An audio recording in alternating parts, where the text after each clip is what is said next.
Triggers are like environmental reminders for products and ideas. The idea is we see, hear, or smell things in our environment, right, remind us of other things. So we, for example, see vitamins on the kitchen counter, it reminds us to take our vitamins. We hear a song on the radio, it reminds us of a friend who likes that particular song.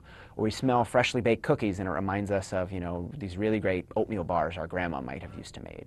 And so even though we didn't see those particular things, the environment triggered us to think about them. And so triggers can also drive word of mouth, right? If you see something that reminds you of something else, that makes people more likely to talk about and share that information.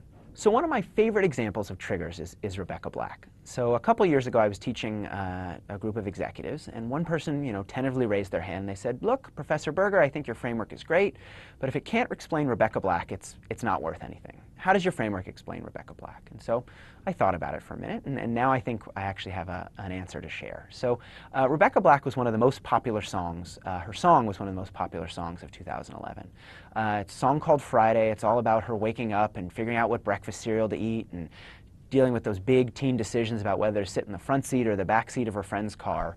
It's a pretty bad song. In fact, some people have labeled it as the worst song of all time, which in itself would be an achievement. But if the song is so bad, why did it get 300 million views? Why did so many people talk about and share this particular piece of online content?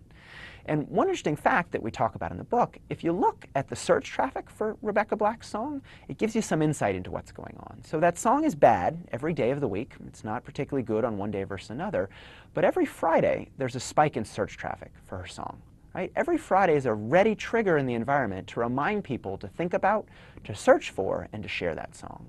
And so one reason that song succeeded is because it was triggered frequently by the environment. Yes, it was terrible, but every Friday was a trigger to remind people about the song and talk about and share it.